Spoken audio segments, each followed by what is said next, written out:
Live. Everywhere. On netrootsradio.com.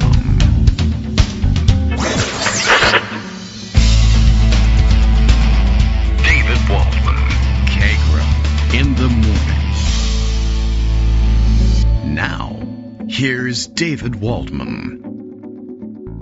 Hey, good morning, everybody. How you doing? It is Tuesday, March 24th, 2026. Time to get rolling once again. And, well, I don't know. How's it sitting with everybody that Russia would like nothing better than for us to be humiliated in Iran? And it's happening. And we're lifting sanctions on Russian oil. It's really been a fantastic couple of weeks for everybody else in the world and lousy one for us because, I don't know. We've elected a president who is, I guess, under the control of everybody else in the world, and America is last in all of this. Oh, well, and I don't even have to break with MAGA to say that. I was already there. Well, plenty going on that prompts this. Lots going on in the financial markets that prompt this. I mean, it's a good day. I mean, I guess, relative to the crashes over the last couple of weeks, the market is appearing to regain some of its value because they just love to do that. They love nothing better than an artificial bounce, especially if they are already expecting one and know how to play it, even if they know that a crash is coming afterwards. But so much coverage yesterday, we didn't really discuss it much yesterday, but so much of the coverage yesterday and now today is about the I guess the sneaking suspicion that is oddly combined with mountains of circumstantial evidence that points to the likelihood that not only are there financial speculators with inside information who are enjoying exclusive access to the market manipulation, but speculation that the war itself may just be an exercise in market manipulation. And today, everybody's publishing on it. So I suppose we can start there. And it's not something you haven't heard before or seen before or suspected yourself. When oil prices skyrocketed, I mean, it's always sort of the case that we sort of imagine that there are oil speculators, commodity speculators out there making out like bandits. And I guess everybody always raises an eyebrow when there are weirdly successful, a succession of weirdly successful bets like that. And everybody sort of imagines, well, that's probably people connected to the White House because this administration perhaps more apt to do those sorts of things than anybody else. And like I said, just lots of writing about it. And now being reported, I think pretty much everybody has got something along those lines.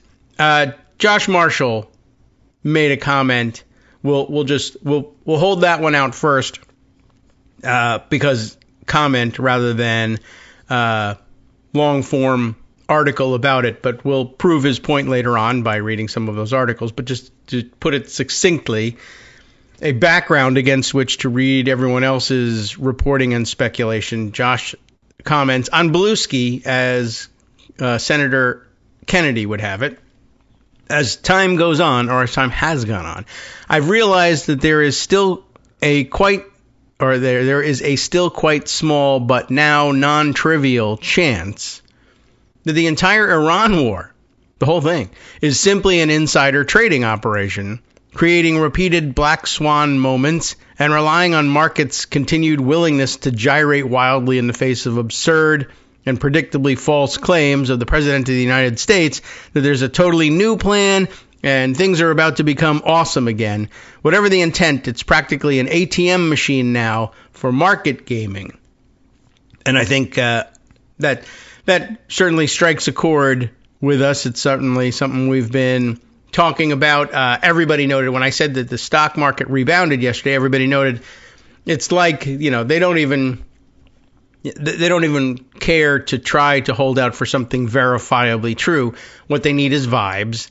And if a president of the United States with a suit and tie and everything says things are turning around, that's enough for market makers to think That's a market fundamental right there. The president of the United States wouldn't just come out and lie about all this stuff. Why? There'd be financial chaos if that was what was driving world markets.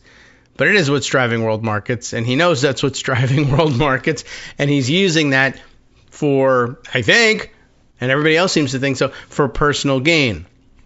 In the thread in response to Josh's post, there are plenty of links to similar speculation and reporting, including this bit here from The Guardian, I guess from yesterday. Stock markets swing and oil prices fall after Trump postpones strikes on Iran power plants. Trump has been manipulating the market for years. That's the post that goes along with someone's sharing of the Guardian article. And I gather that's a pull quote from the piece, because the headline is pretty much the same, right? Stock market swing, blah, blah, blah, after the postponement of strikes on Iran power plants. A non-event, which Trump just essentially said, well, for the trading week, that will remain a non-event. And of course, what's interesting is, well, that could be a lie. It could be misdirection, I suppose, which would also not be all that great. But if it turns out to be true, and it is in fact timed with the trading week, right, then it's interesting that what Trump has learned, I mean, I guess he always knew this, is that what the business community and the stock market writ large, not just the exchange, but the market for what gets sold and bought and sold on the exchange, is interested in stability, even if it's extremely short-term stability. If you can tell me that this is going to happen for 5 days, I'll trade as though it's, as though I can bank on that.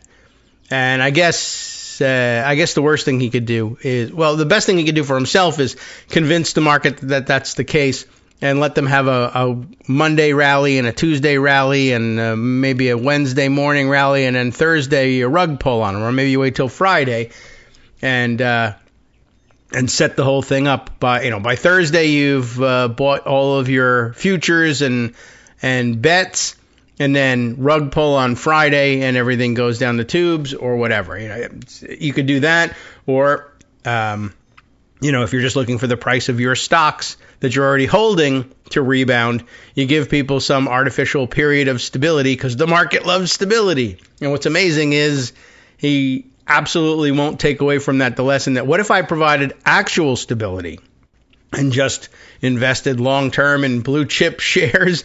We'd all be doing much better and we'd be having no war. But apparently that's not the model he wants to follow.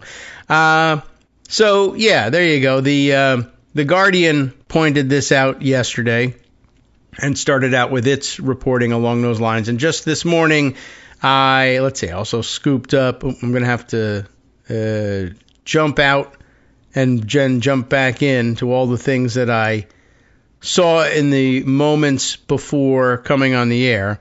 But in addition to gambling this way with the stock market, we also, of course, have the gambling going on in the actual gambling market, the predictions market, and that seems to have been much manipulated as well. And if you didn't make your money that way, there's just straight bribes and payoffs to be had elsewhere as well. We'll get to that perhaps later on. On the market side, in addition to what I told you, the Guardian reported yesterday and helping reflect the seed that was already planted in many minds around the country and around the world. CNBC joining in yesterday as well. Volume in stock and oil futures surged minutes before Trump's market-turning post. Yoon Lee reporting this for CNBC, as I said yesterday, and updating it throughout the day. And, S&P futures, S&P 500 futures, and oil futures flashed an unusual burst of activity. Can you believe it? Early Monday, minutes before a market-moving social media post from President Donald Trump. At around 6:50 a.m. in New York, S&P 500 E-mini futures, whatever that is, trading on the CME, whatever that is, recorded a sharp and isolated jump in volume breaking from an otherwise subdued pre-market backdrop. Anybody understand the jargon here? With thin liquidity typical of early trading hours, the sudden burst stood out as one of the largest volume moments of the session up to that point. I understand that part. A similar pattern was observed in oil markets. Isn't that weird? Oil.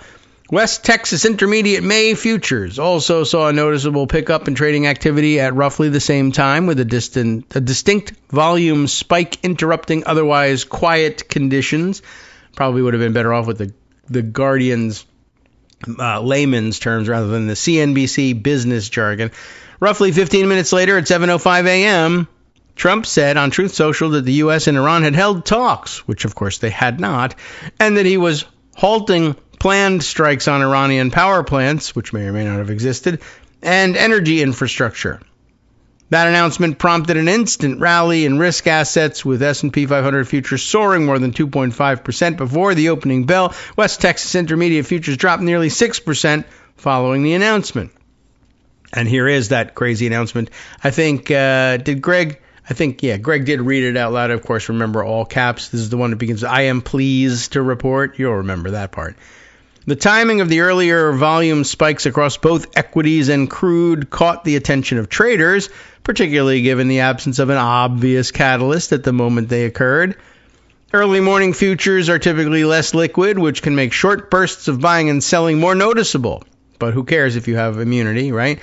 Rather than during regular trading hours, let's say. Still, the trades raised some eyebrows because whoever purchased a large amount of stock futures and sold or shorted crude futures at that moment made a lot of money just minutes later. And that's the way the Trump boys like it, minutes later, right? The U.S. Securities and Exchange Commission and the CME Group declined to comment because what are they going to do? Prosecute a sitting president? Algorithmic and macro-driven strategies can also generate rapid flows across asset classes without a single identifiable catalyst in early trading. So one possibility, algorithmic and macro-driven. A computer-driven trading could have done it inexplicably. But another pretty good explanation for it would be people in a position to know and in a position to exploit that knowledge. And that seems to be what people are thinking about. How does the Guardian summarize it in case it's somewhat less jargony, I think? Lauren Almeida, Philip Inman, and Graham Weirden, same day, yesterday, writing global stock markets swung wildly and oil prices fell on Monday after Trump postponed U.S. attacks on Iranian power plants for the trading week. I guess we can just say it that way. European stock markets, which had been falling sharply in the hours before the social media post, mostly rose on Monday. And it is funny, everyone was commenting yesterday on just how Pavlovian, I guess, it all is. They're just, if a positive thing that we need said has been said, it doesn't really matter whether we don't believe it or not. Market fundamentals for you, everybody. All right. The French, I don't know what this is. CAC, is that their index? And they write it out. Well, the Guardian in British style doesn't capitalize all the letters of an acronym. So it may be the CAC or it may be the CAC for all I know. The CAC 40, the Spanish IBEX, and the German DAX, all of which also opened lower, were up by 0.8%, 1%, and 1.2% respectively. That won't mean too much to you, but you get the idea. Artificial rises or inexplicable sudden rises in the indexes. Oil prices, which had been rising after Trump threatened over the weekend to strike Iranian infrastructure unless Iran opened the Strait of Hormuz, which was open, of course, dropped sharply. Brent crude is back. The international benchmark fell 10% to $101 a barrel. The UK month-ahead gas prices fell 6%. In case you were interested in that, and if you wanted to know anything about the terminology they use, fell 6% to 142p a therm. Okay, then no relief from the jargon here in the Guardian. So you get the idea. We can jump out of that and get to some of the other stuff. What does it all mean stuff? Well, there's plenty. Let's see. Is this one? That's the CNBC one. Well, we take you now to Paul Krugman, if I'm not mistaken, who also picked up on the issue. And besides lots of blue ski comments from plenty of people saying it's pretty obvious what the evidence points to. All right, well, it's one thing for you and I to speculate, and I guess that much more helpful if Paul Krugman does. Treason in the futures markets. Well, people close to Trump are trading based on national secrets, he says, just this morning. Over the weekend, Donald Trump threatened dire vengeance on Iran unless its government opened the Strait of Hormuz to the United States. It's open to everybody else. Within 48 hours, a deadline that would expire Monday evening in Washington. So I guess that's it. We'll see whether he has slept through it or not. Specifically, he announced that the U.S. would begin bombing power plants. Oh, right, that's the postponement. So it was interesting, too, right? You have a 48-hour ultimatum. It's the whole week. Go ahead. I haven't done all my trading yet. So specifically, he announced that the U.S. would begin bombing power plants that supply electricity to Iran's civilian population, which, by the way, other people pointing out, war crime, unless the strait was cleared, which it is. But at 7:05 a.m. Monday, Trump called the whole thing off for 5 days, he said. But many people are assuming that the threatened action, which would have been a massive war crime, is now off the table. But, of course, they hate saying anything's off the table. So people in the cabinet who have nothing whatsoever to do with this aspect of policy will be on TV later saying nothing's off the table. Not certain why. It's just sort of one of those lines they've been taught to say. All right. The reason for the about-face, he claimed, was that the U.S. was engaged in productive negotiations with Iranian officials. Although this seems to have come as news to the Iranians, who denied that any such negotiations are taking place. It would have been funnier if they had said they don't negotiate with terrorists. But, you know, apparently we do. So remember, we're at war there because they're terrorists, and we've been having very productive negotiations with them, which we don't do. Unless we do it, in which case, and if we do it, we're only going to do it for 5 days, unless I need more time to make more money, in which case I'll call the whole thing off. So the reason for the about face, productive negotiations, news to the Iranians. Sad to say, in this case, as I tried to explain yesterday, I missed it, but the fanatical, brutal Iranian regime is more credible than the President of the United States. We said that. Is he lying or living in a fantasy world? Neither possibility is comforting. But in any case, Trump's sudden climb down was startling. Who could have seen this coming? The answer is the person or people who bought large quantities of stock market futures and sold large quantities of oil futures around 15 minutes before Trump's announcement. As CNBC reports, so we're going to go right back to them and their jargon anyway.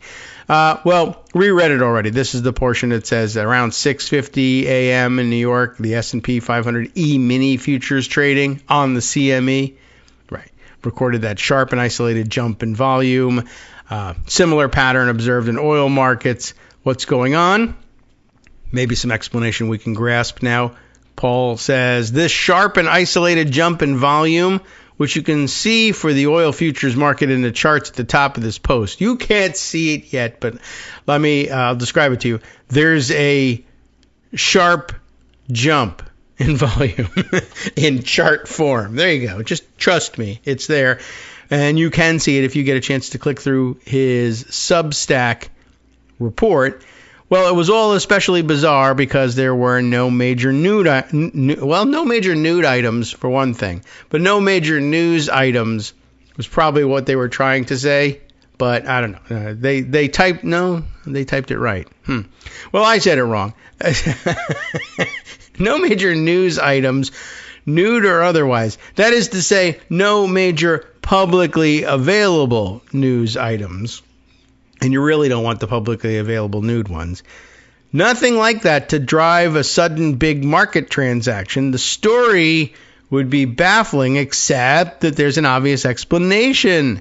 Somebody close to Trump knew what he was about to do and exploited that inside information to make huge instant profits. This wasn't the first time something like this has happened under Trump. There were large suspicious moves in the prediction market, poly market, before previous attacks on Iran and Venezuela. But this front running of U.S. policy was really large. The Financial Times estimates the sale of oil futures in that magic minute and Monday morning. I like that. That's a lot of M's. At about $580 million. And that doesn't count the purchases of stock futures. So that's a big payday for before 7 a.m. and not have to get out of bed to do it either. When officers of a company or people close to them exploit confidential information for personal financial gain, that's insider trading, which is illegal. But then again, if it's done by a president who has total immunity for everything, well, then who cares? It's still illegal, just who cares? But we have another word for situations in which people with access to confidential information regarding national security, such as plans to bomb or to not bomb another country, when they exploit that information for profit, the word you're looking for here is treason. That does make it more interesting, doesn't it? What are we doing? What's the goal here? I'm going to just try that out. It works for Tucker Carlson. He made millions doing that, so I'm going to start doing that as well. Why is profiting from insider information about national security decisions effectively a form of treason? Well, duh, I would say to that, but that doesn't enter into Paul's calculus here. First, it's hard to think of a more fundamental principle for officials we entrust with important decisions, especially those that involve national security, that they or people they know should not be allowed to exploit their positions for personal gain. Second, financial trading based on what should be closely held secrets reveals information to current or potential foreign adversaries. To exaggerate a bit, but only a little bit, who needs to bribe agents within the government or recruit them with honey traps when you can infer the same information by keeping track of transactions on futures markets, right? I mean, I guess if at 6:50 a.m. there starts to be large bets made in the financial and prediction markets that are anomalous and are not triggered by anything in particular, if you're watching it and you are Iranian, then you may be able to glean what's going on here. Why would the markets be moving this way? Finally, there isn't that big a gap between using knowledge of national secrets to make lucrative financial trades and simply selling those secrets to the highest bidder. Once you've breached the line that says you shouldn't profit personally from access to information, that is or should be highly classified. The line between trading based on state secrets and just selling those secrets directly is a blurry one. In fact, I'd very much like to know exactly who was making those trades yesterday morning. Why were the people directly in the know, or billionaires/traders who paid people in the know for tips? That's an interesting question, too. I'm sure we'll find out once Kash Patel's FBI carries out its careful, no-holds-barred investigation. For the humor impaired, that was a joke. However, I do believe that the culprits will be easy to determine once Democrats are back in power, and they must apply the full force of the law to the people responsible. One question that may be harder to resolve is the extent to which the possibility of insider trading may actually have influenced policy. Are decisions about war and peace in part serving the cause of market manipulation rather than a national interest? If you dismiss this as unthinkable, you just haven't been paying attention. There's a broader lesson here. You can't trust a corrupt government to protect national security. And our government is now utterly corrupt. It's hard to find a single senior official from the president on down who treats public office as a grave responsibility rather than as an opportunity for personal self-aggrandizement and profit. Among other things, deeply corrupt governments tend to be very bad at waging war, no matter how much they may exalt warrior ethos or lethality. When we do a postmortem on how the Iran debacle happened, arrogant ignorance may still get top billing, but grotesque venality will come in a close second. Okay, close second.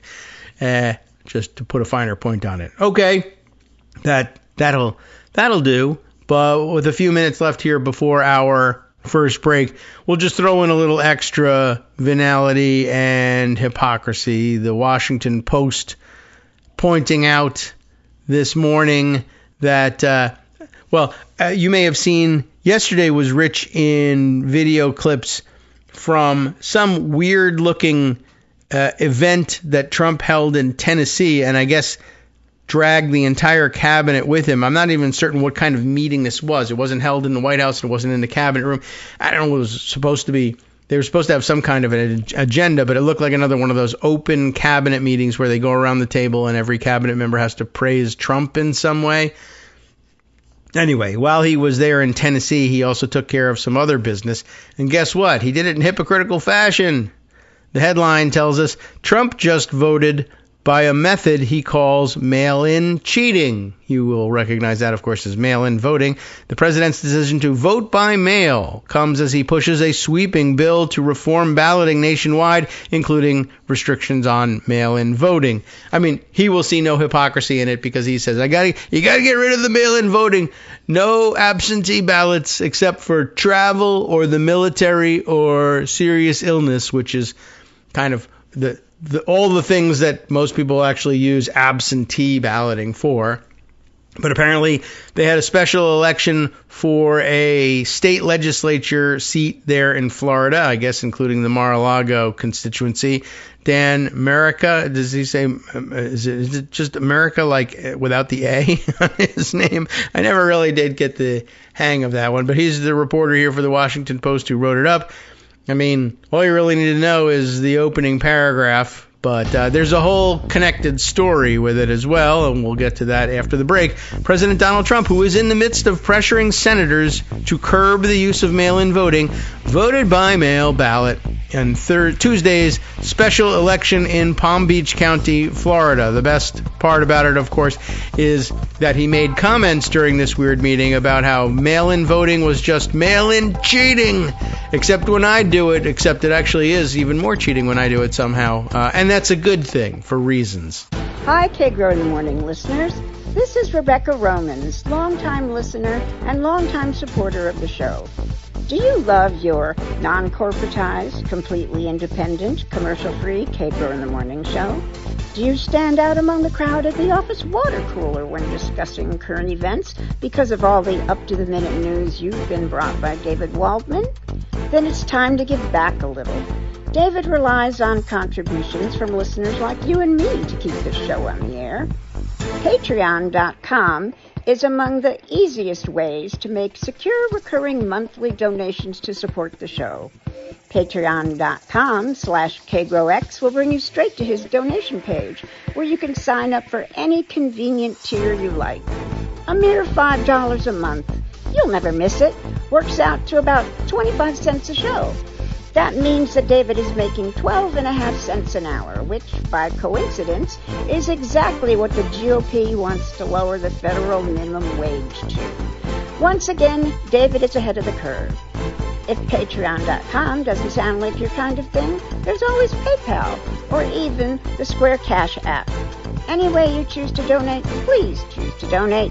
And thank you on behalf of David and the rest of us listeners. Thank you very much. All right, welcome back now to the Kagro in the Morning show here on Roots Radio. When we left, we had just started the Washington Post's coverage of Trump having once again spent the day denouncing mail-in voting as mail-in cheating, has mailed in his ballot in this special election. The Palm Beach County Supervisor of Elections website indicates that Trump, who is registered to vote at his Pervalago sex dungeon and estate on Palm Beach, voted by mail ballot in a special election between Democrat Emily Gregory, I guess go Emily, and Republican John Maples. Boo, because seriously, I'm going to be openly partisan here. Why not? At this point, the rest of the country feels the same way. That for a seat in the state legislature, a spokesperson for the office confirmed to the Washington Post that the information on the site was accurate, so that seems like a good day. Or a good point. I mean, it's nice to know that it was actually accurate. Let's see. I will have to find my place again as everything has shifted thanks to a pop-up ad.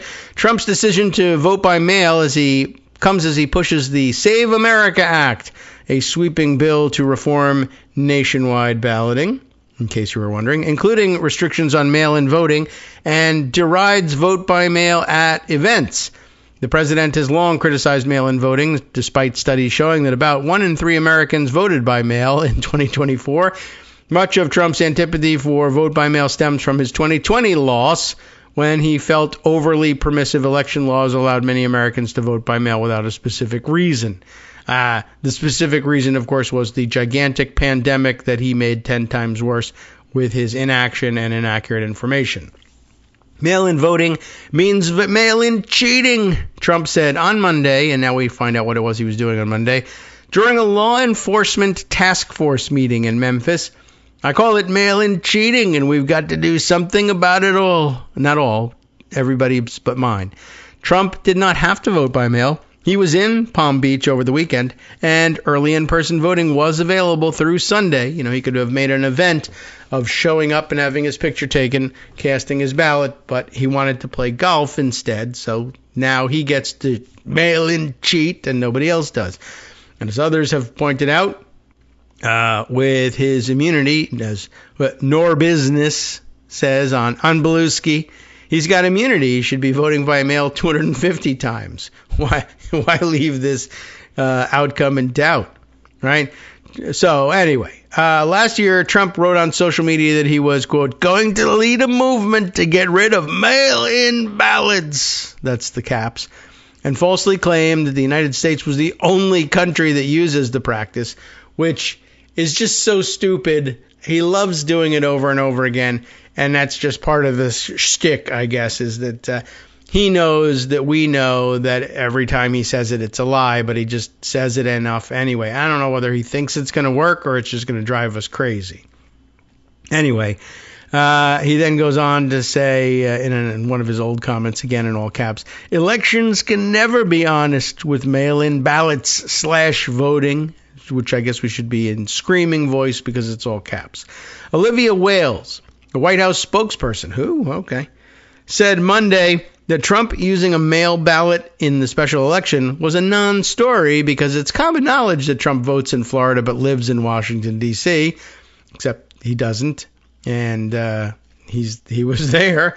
As President Trump has said, the Save America Act has common sense exceptions for Americans to use mail-in ballots for illness, mental illness, I guess, if you're the president, for more pop-up ads, for illness, disability, military, or travel. Like, I felt like going on a cruise, so, whatever.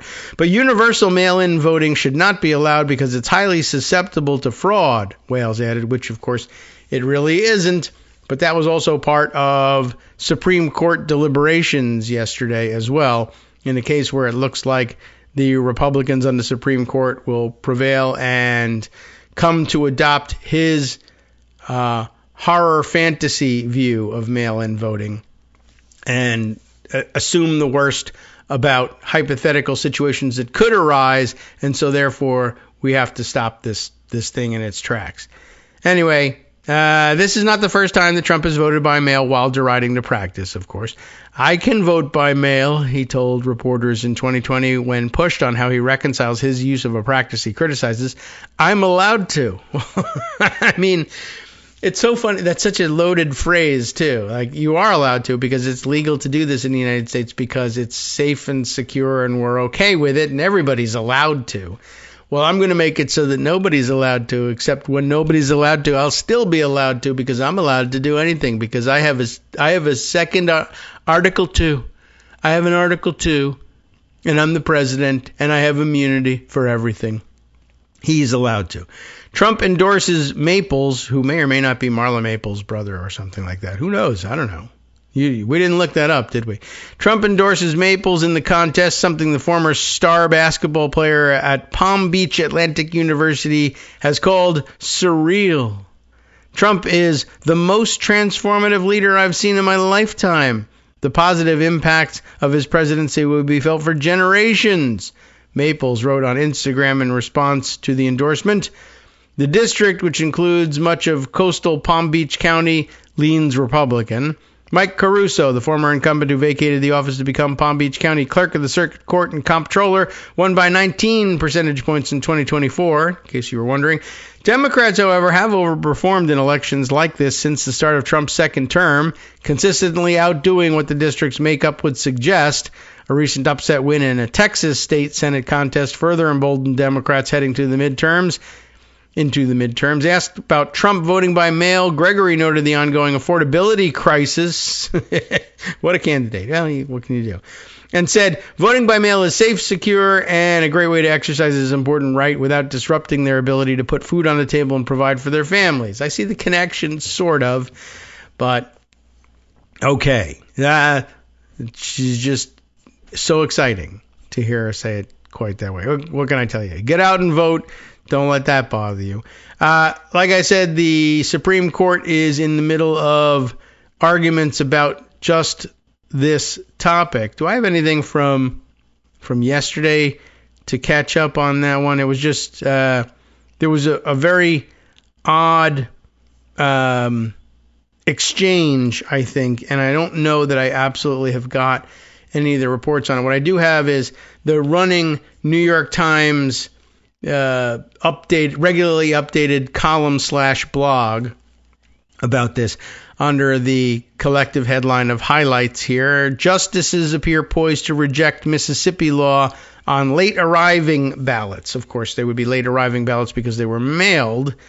A ruling by the court's conservative majority could invalidate state laws that allow ballots postmarked by Election Day to be counted if they arrive later. President Trump has called for restrictions on mail-in voting. Of course, we had just said that. This focuses on one aspect of mail-in voting. As you can tell from the headline there, ballots that were filled out and dropped in the mail by Election Day. Sort of like, if you're in line, remain in line. The polls are closing at 7, but if you were in line by 7, delays won't stop you, won't disallow you from being able to cast your ballot if you were there on time.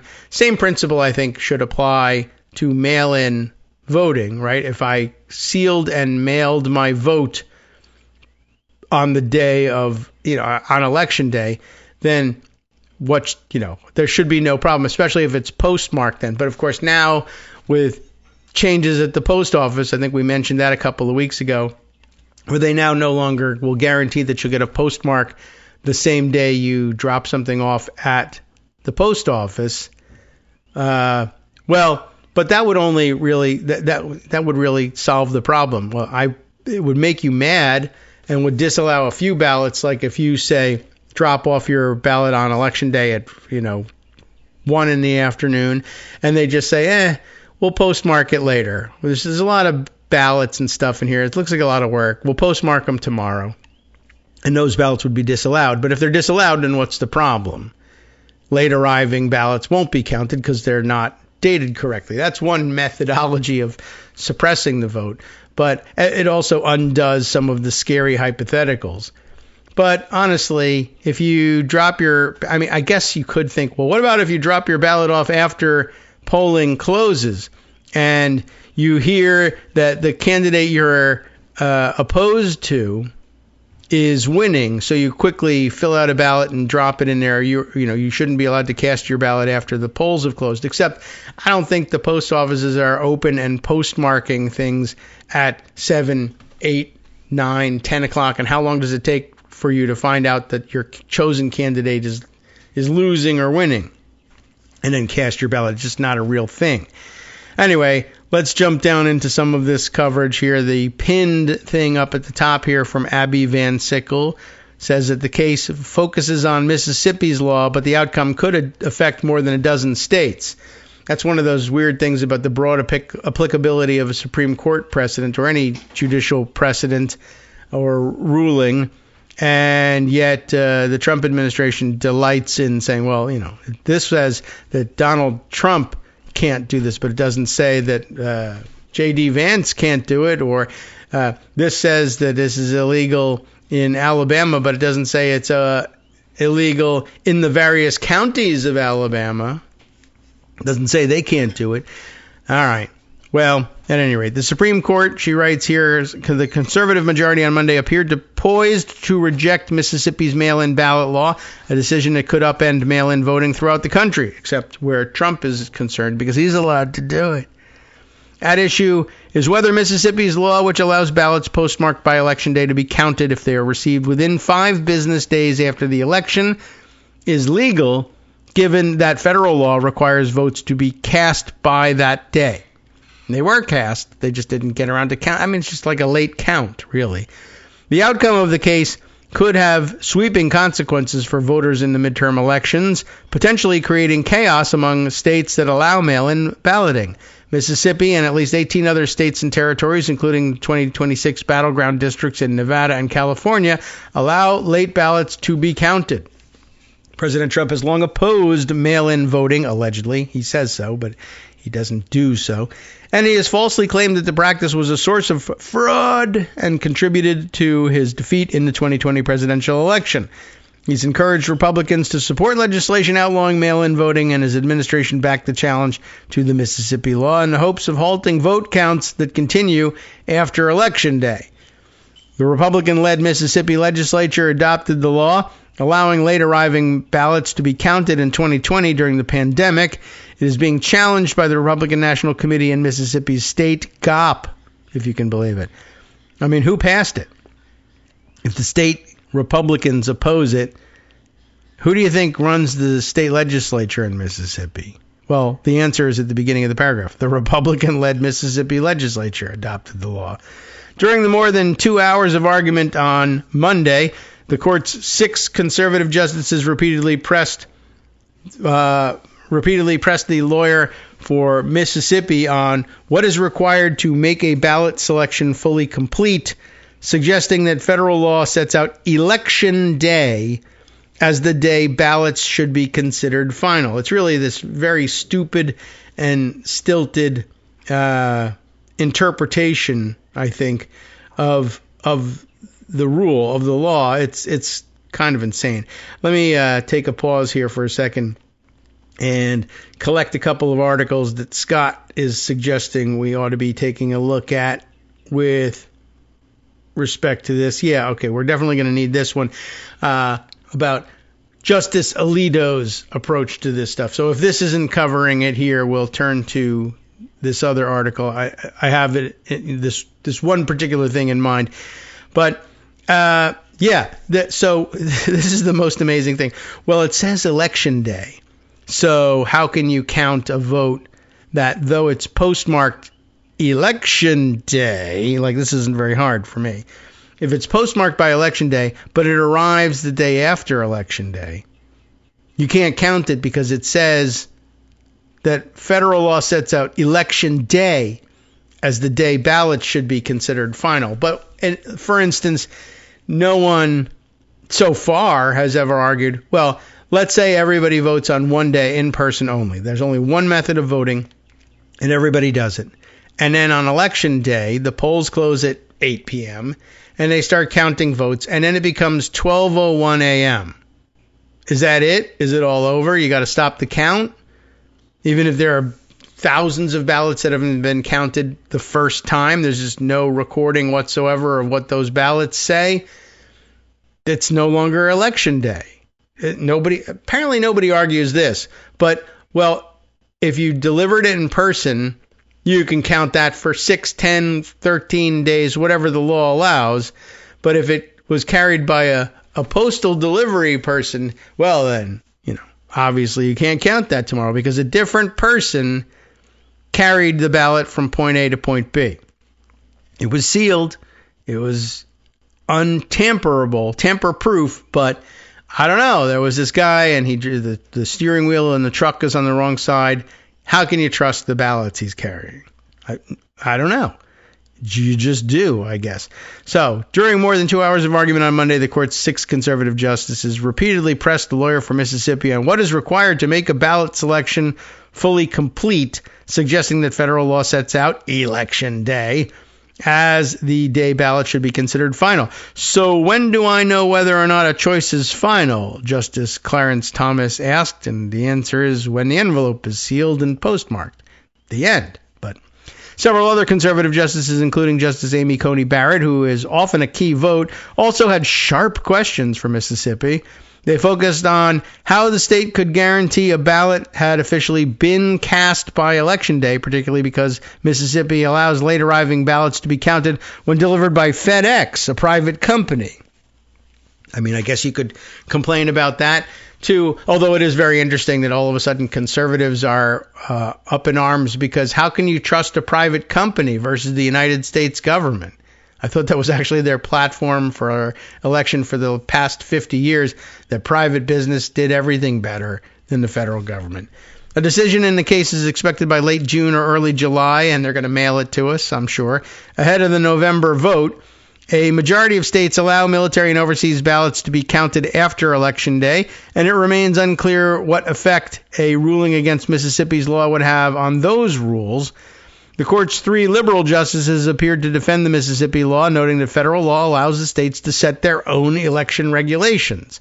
They also appeared concerned the challenge could endanger all early voting and make it harder for members of the military to vote. Congress couldn't have conceived of the kind of early voting we have now.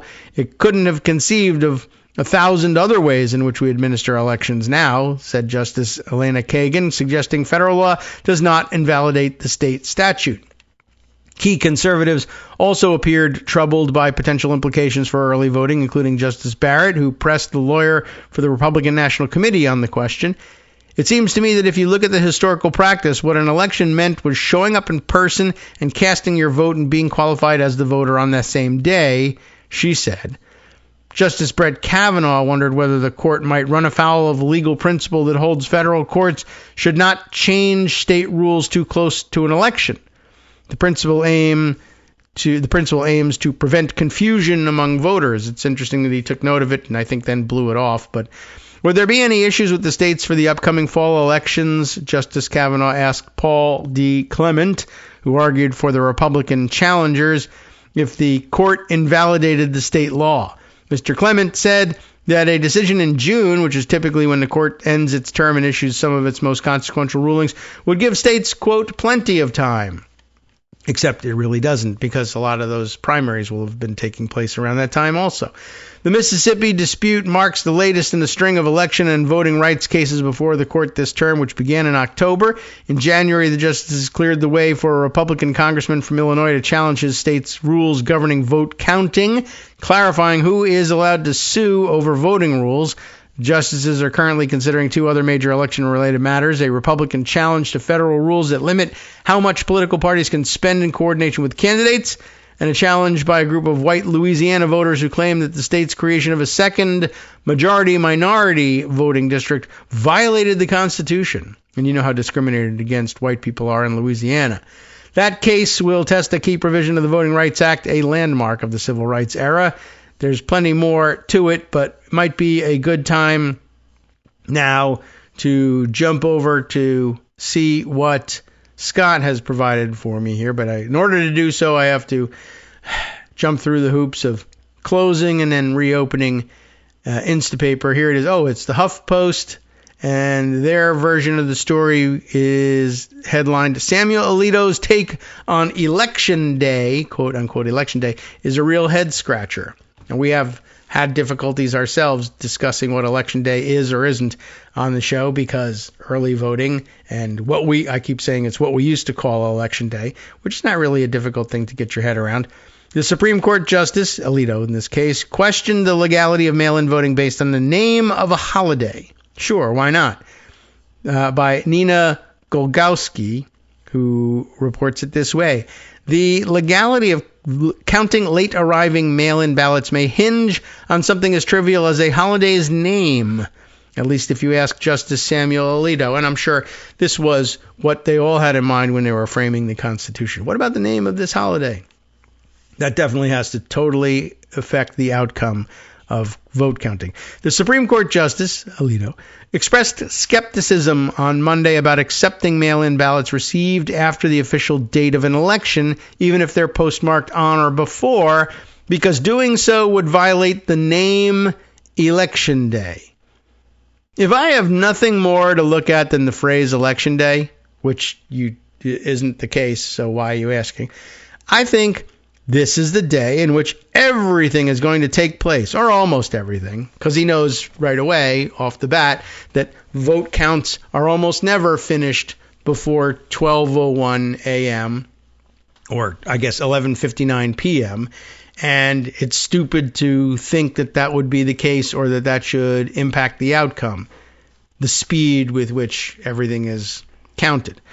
All right. So, golly, though, if I just look at the phrase election day, obviously I must think that it all has to be done in one day, he said during oral arguments examining the legality of a Mississippi law that allows late arriving mail-in ballots in federal elections. About 30 states and Washington, D.C. accept at least some ballots that are postmarked on or before Election Day, but received afterwards.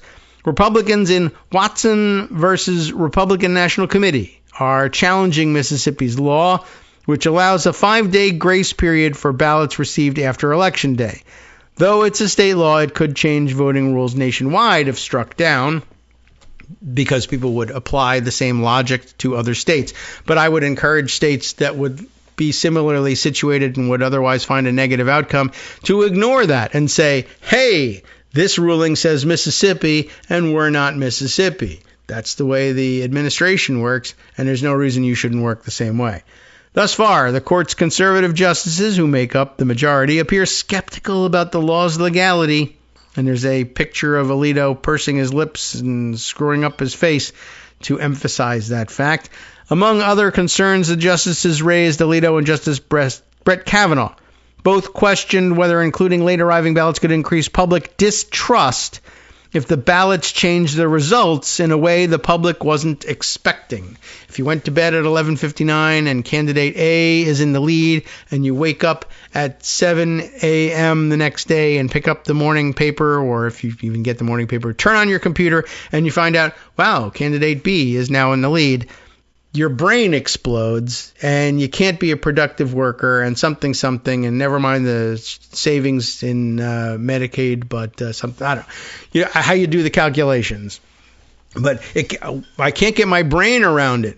Yesterday it said this and now it says that. How can this be? I distrust elections. It's very interesting because I did see, I'll read on and see whether they make the same comment, but it was interesting to hear them discuss the phenomenon of the appearance that something fishy has gone on. And I can't believe that they're so worried about such things. So what happens if you get a late result that changes what the public was expecting? If the apparent winner, the morning after the election, ends up losing due to late arriving ballots, charges of a rigged election could explode, said Kavanaugh, according to CNN. Or, of course, they could not. I guess, they just might not. Nobody has considered that one, though. The one that could be exploding, that's exciting. Let's talk about that. Trump has, of course, demanded an end to mail-in voting nationwide ahead of the November midterm elections, arguing without supporting evidence that the practice leads to widespread voter fraud. And you'd think that having no supporting evidence would be a problem for you in front of the Supreme Court of the United States, even though they don't take evidence in their cases. There is that. I guess you could point that out. But, no supporting evidence. Wouldn't that trouble jurists, including our highest ranking jurists? No, is the answer. Drawing a hard line in the sand, Trump earlier this month threatened to not sign any legislation into law until Congress passes a bill that outlaws voting by mail and requires proof of citizenship for voting. By the way, if he were to sign a veto message from out of town and then mail it to the Congress, would that be valid? Not sure. Where along the line does he prove that he's a citizen when he vetoes things? Nowhere. It doesn't happen. So I guess, not really mentioned in this story, but if I scroll back in my own feed, I'm sure I can find it somewhere, but or I bet I could search for it. But it occurred to me what I really want to find. I remember what I said about it, but what I'm wondering is what was it that actually prompted the thing. Oh yeah, okay, so here we are. John Light posting this on Blue Sky, one of the editors at TPM, posting about this case and what was going on and his coverage of it. Fox News pilled SCOTUS invents wild hypotheticals to justify curtailing right to vote by mail. Kate Riga is the author of the piece, and it was, what was his name? John Light, who posted it on Bluesky for me to see. The right wing of the Supreme Court happily churned out far-fetched hypotheticals as rationale to end a voting practice so common that 30 states use it, including ruby red Mississippi, which was defending its version during Monday's oral arguments.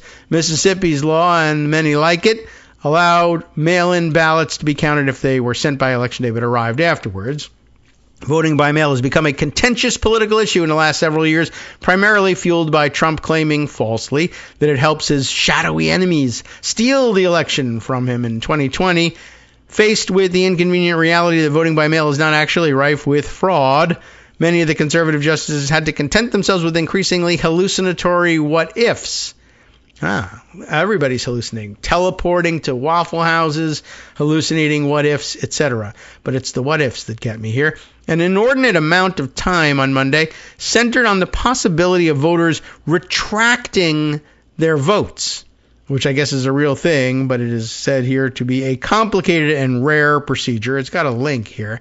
Just sort of curious about this. This is a CNN fact check here. Can you change your vote after it's been cast? We should read a little bit about that just to find out more about it. But suffice for the moment to say that retracting your vote is complicated and rare, and probably made rare by the fact that it is complicated. Also, most people would never think it was even something you could do.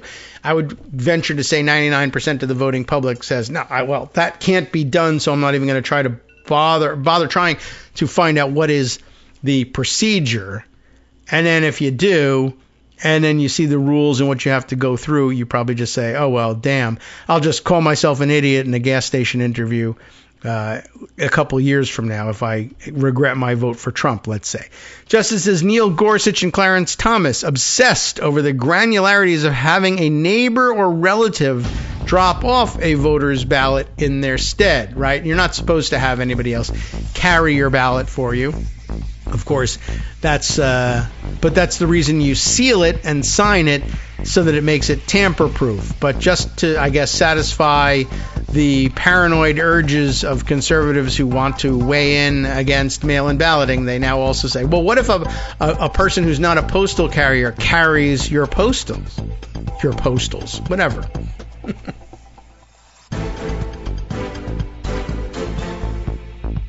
All right, welcome back now to the Kagro in the Morning Show here on Net Roots Radio. Let's continue reading the TPM entry here.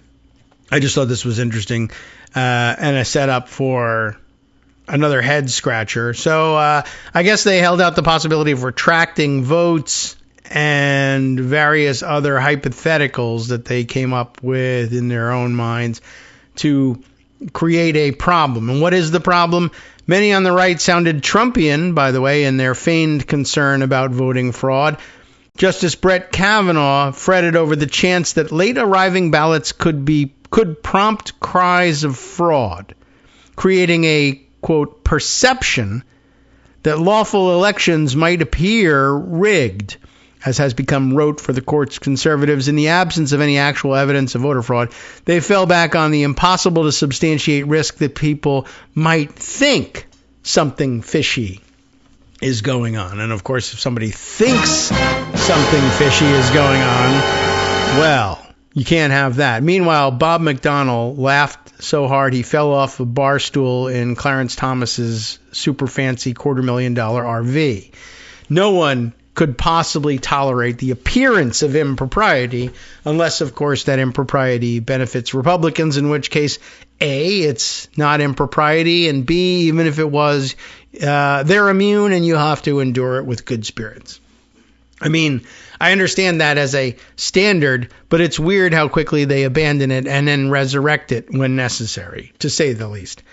These rabbit holes, which tripped up Mississippi Solicitor General Scott Stewart, somehow, distracted from the meat of Monday's attempt by the Republican National Committee and the Trump administration to make voting by mail harder to do because Democratic voters have used it more in recent history. in only recent history. It used to be a Republican practice.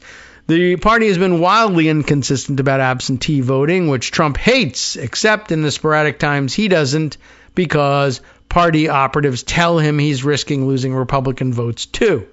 Republicans made an effort in 2024 to deprogram a base repeatedly told that voting by mail is unsafe, but has since swung in the other direction as Trump narrowed his ire to grace periods for receiving mailed ballots. Some red states have already voluntarily rescinded their grace ballot laws. The RNC and its allied justices cherry-picked historical data to try to prove that this long-standing, once bipartisan voting practice is alien to traditional American values somehow. I'm a little upset. Not a little, a lot upset by many of the statements in your brief quoting historical sources out of context. Justice Sonia Sotomayor said to U.S. Solicitor General John Sauer, and some didn't even bother delving into historical documents for their legal arguments, so predetermined were their opinions. We have lots of phrases that involve two words, the second of which is day, began the Princeton and Yale-educated Justice Samuel Alito. Labor Day, Memorial Day, George Washington's birthday. More dramatic music, please. First of all, that's three words, and the third one's a compound word. Independence Day, birthday, which is only one word, and Election Day, he continued. Birthday, apparently so compelling as to warrant double dipping. You imagine, by the way, he's just sitting here listening to one of the top jurists in the land saying, well, we have these days which involve two words, and the last word is day. What about that? I don't know. This is like now the exchange between the senators that Greg had us play the other day, Kennedy and Barrasso. Oh, Mr. Chairman, Mr. President, well, what if I made a motion right now? Was there a motion? Were you going to make the motion? What if you made a motion? I don't know. What if you made a motion? What if I did? I don't know how to answer that. What if you did? It would be great if you did. What about this? Several holidays have the second word in their name as day. Now, I think he's going somewhere with it. It's just somewhere dumb. They're all... Where was he going with it? They're all particular days. So if we start with that, if I have nothing more to look at than the phrase Election Day, I think this is the day in which everything is going to take place, he concluded. I mean, that's a dumb conclusion, but whatever. He's making it in front of everybody, and he's lifetime appointed, so I guess there's nothing you can do about it. But I mean, it doesn't make any sense as a practice. Just if I have nothing else to look at but the words something and day, then I conclude something. Well, and what planet is that all the Supreme Court has to look at? I mean, this is the same guy who was telling us, well, there's an English law from 1689 that says, yeah. Or, well, in the context, we have to look at congressional intent here, unless looking at congressional intent is illegal because it would lead us to an outcome I don't like, in which case you're not allowed to look at it. I mean, just Alito is so outcome driven, it's insane. And this is just not even remotely sensible as a way to get to his outcome.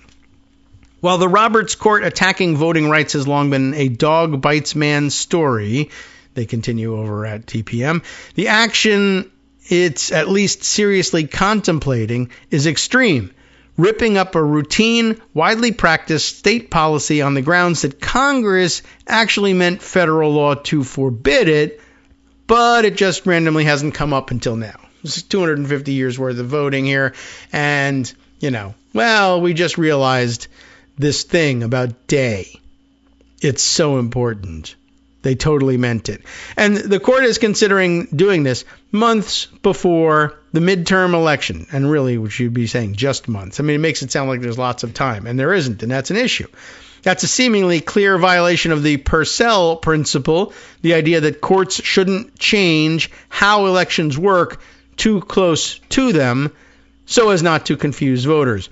But the court has become comfortable applying the rules sparingly, only when people likely to vote Republican are at risk, which is awfully confusing in its own right, and therefore, I think, violative of the Purcell principle after all. So there you have it. I thought that was really, that helps clarify the very stupid thinking, but outcome-oriented thinking of certain members of the Supreme Court, which I guess you probably could have predicted at some point. All right, so let's see, other things that we really need to get around to. I mentioned to you when we were running through the various articles alleging, and I think with good reason, and plenty of circumstantial evidence, that there was market manipulation going on, so much market manipulation going on surrounding the Iran war, in fact, that the speculation was that it was more than just insider trading on insider information, but market manipulation first, war secondarily, just creating conditions of war in order to invent opportunities to leverage insider trading. But there are more payoffs. If you're not in a position to get that call early in the morning from Donald Trump or someone else telling you how to invest, is there some way to dip into the revenue stream after the fact? And the answer for the right wing is always yes. The Bulwark reporting on it, and a lot of those guys probably, once upon a time were just this close to being able to dip their toe into that revenue stream. Although why you dip your toe into that stream, I don't know. I would put like a cup or something like that to try to capture that revenue. Will Sommer writing at the Bulwark, folks, we've got yet another right-wing media payola scandal. And you have to go back a few years to remember some of the more egregious examples of it. Although, honestly, not even that far. It wasn't that long ago that, what's his name? Tim Pool, the guy most famous for doing a podcast in a hat, I guess, is a recent example of this kind of payola, and on a much grander scale, as I recall. Anyway, this one also brings back an oldie but goodie, and going back almost all the way back to the first straight-up payola scandal that I was thinking of back in the day when certain right-wing bloggers were in the pay of the government of Malaysia, as I recall, and were, specific. When I say genuine payola, it was literally like, I want you to write an article about this topic from this point of view, and if you do that, I will give you cash. That kind of thing, as opposed to bloggers on retainer for the Heritage Foundation, who it's assumed you're going to write from the Heritage Foundation's viewpoint every day, and if not, you'll be, cut loose to compete in the market as a, blogger or an independent content producer, which, as we well know, doesn't come with piles and piles of money unless you're, involved in a payola scheme somewhere else, which we've just got to get around to doing one of these days. But a blast from the past that will also make you say, why did I abandon my plan to rob a bank? It is so foolish that I was worried about the implications of the law and reputational damage.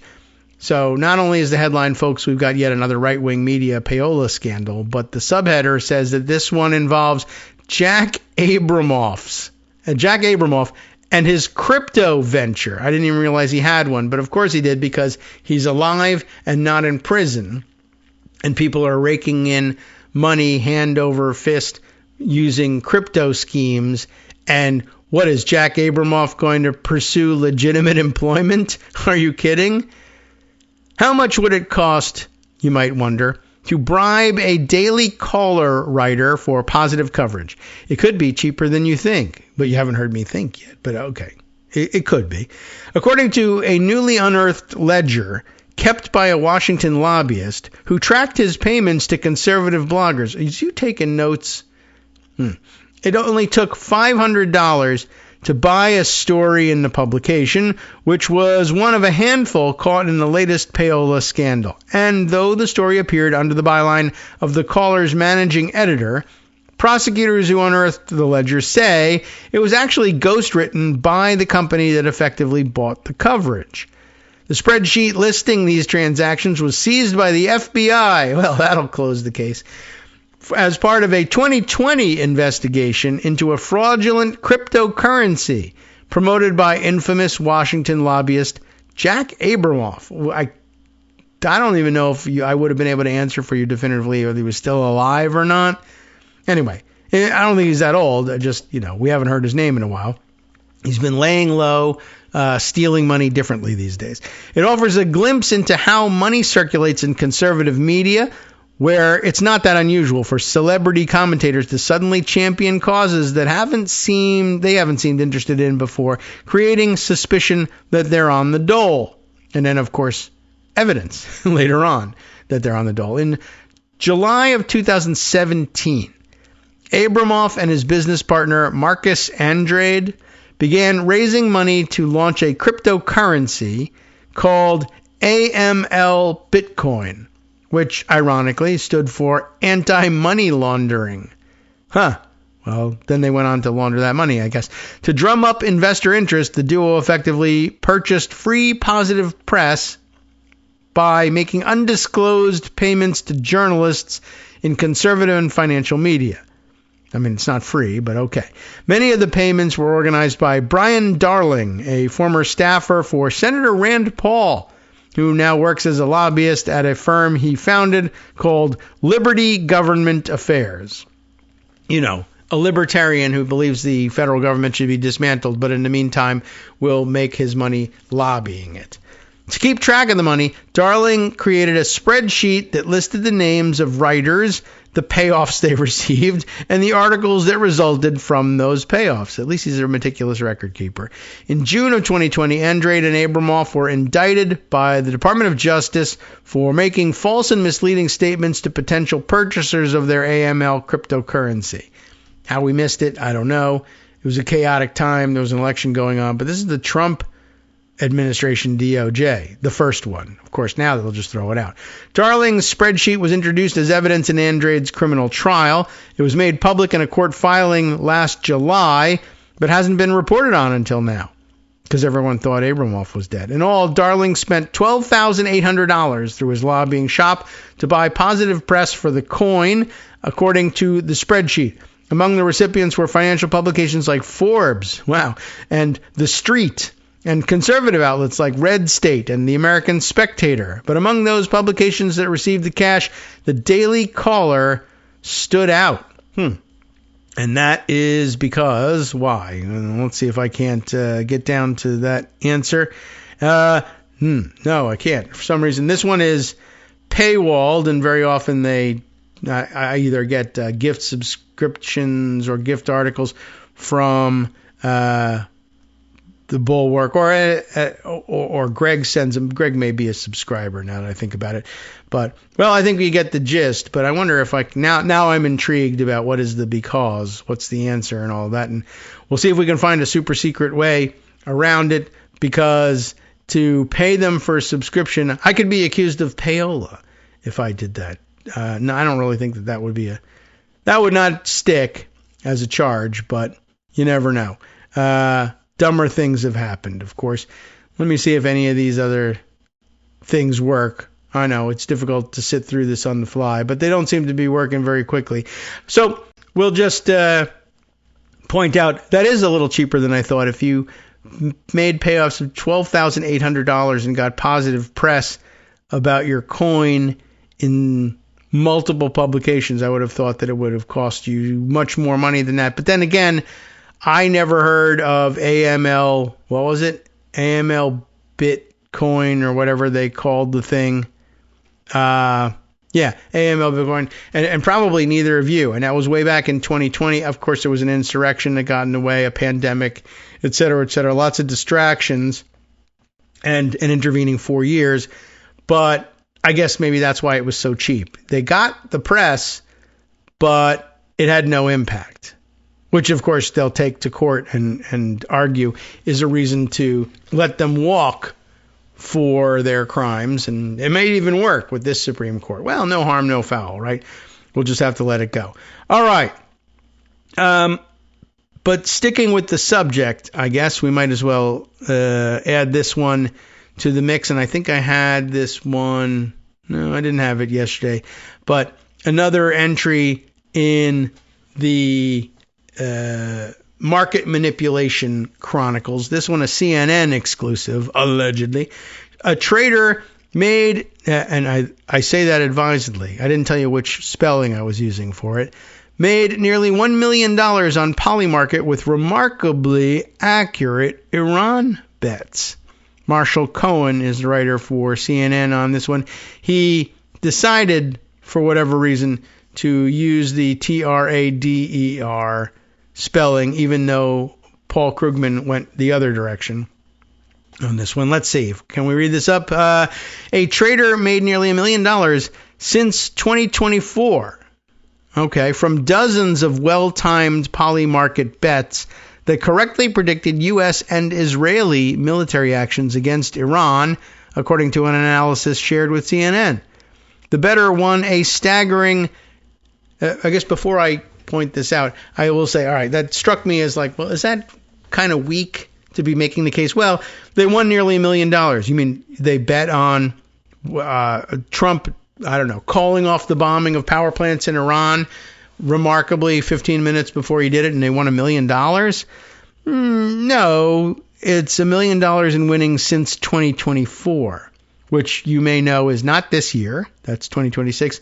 It's also not last year, 2025. So we're talking about a year and a half at minimum, I would guess, something in that nature, in that neighborhood.